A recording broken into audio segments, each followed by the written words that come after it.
Found it, huh? I'm going to show you a test that an equine behavioralist showed me.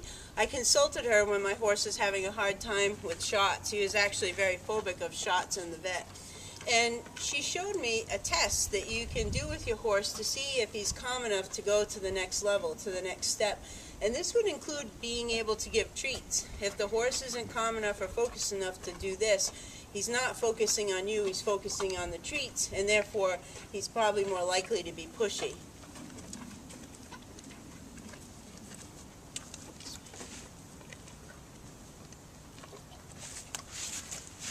See how easily he backed up? Very light fingertip pressure, not the palm of the hand, not any more pressure than almost just slightly touching, and he backs up. You can actually measure his level of calmness and focus in how much pressure it takes you to back him up.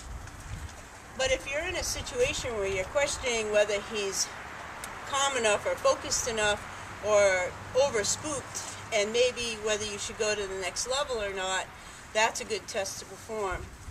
Now, to be able to perform this test, you have to teach him what that means. You have to teach him to back up in that manner. Now, if I were to get him alarmed about something and I were to do that test, he wouldn't be able to perform it. He wouldn't be able to back up. It would take more and more and more and more pressure to get him to back up. He needs to be able to back up with the slightest fingertip pressure to be focused enough and calm enough to go on to the next step.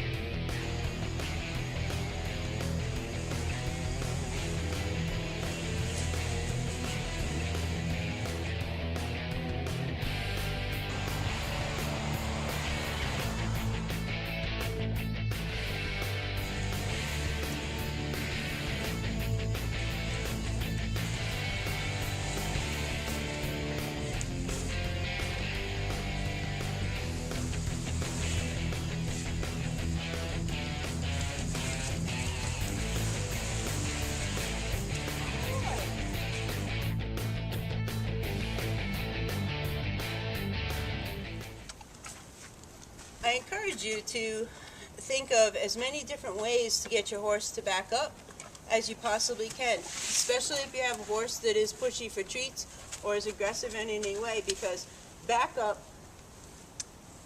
is good for showing your leadership. And it's also good to have many different ways to get the horse to back up if there's an emergency and you need to get them to back up.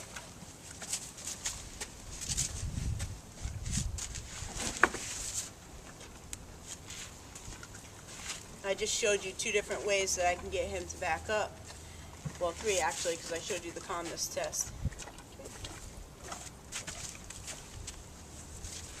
If there's an emergency, maybe only one of these methods will be available to you. So it's always good to teach your horse as many different ways to back up as possible. Back up. Very nice. One more. Back up. No, don't turn around. Back up. There you go. Good boy. Nice job.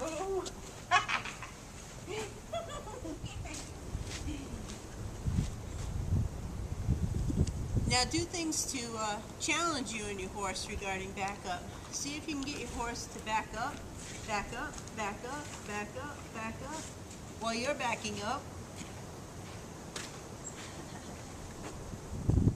Back up. Back up, back up, back up, back up, back up, back up, back up. Back up, burr.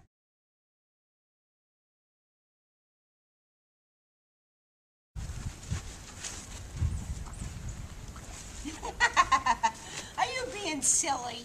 There's one form of backup that I don't like, and I see the necessity in teaching a horse how to do it, but unlike some very famous trainers, it wouldn't be the first way I'd teach a horse to back up, and that is to shake the lead rope. You see some very famous trainers tell you to teach a horse to initially be able to back up by using the lead rope. You wiggle it a little bit, and then a little bit more, and then a little bit more, and then a little bit more, until the horse gets the idea to back up. When you use this method as the first way that you teach a horse to back up, what you're actually teaching the horse is to back up and fling his head, because the first reaction to shaking the lead rope in any form or manner is for the horse to do some amount of this. And the more you shake it, the more the head's coming up.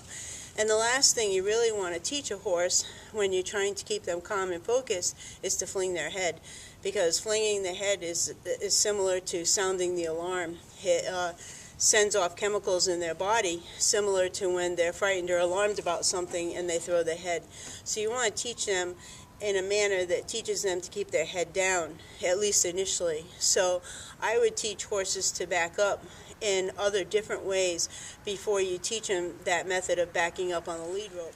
Now, I'm not saying that it's a bad idea to have your horse be able to back up when you shake the lead rope. It's very good to have, like I said, as many different ways of getting the horse to back up for you, because in certain situations, one way might be the only way that works, and if you haven't taught that way to the horse, then it's not there at your disposal. What I am saying about this is that the shaking it and then more and more and more and more and more until the horse flings its head and backs up is not the best way to first teach the horse how to do it. If I were teaching this method, I would teach the horse a verbal cue first, and then I would take the lead rope and move it ever so slightly and say the verbal cue, back up, and he'd back up. He would start to associate the verbal cue with that, and you wouldn't get the head flinging, and he would learn that that also means back up, just like your verbal cue to back up. If you see a training method like this where you start off small, bigger, bigger, bigger, bigger, bigger, and it gets quite dramatic, then there's an easier way to teach that to the horse. There's a calmer, more efficient, more focused way to teach it. No training method should be dramatic.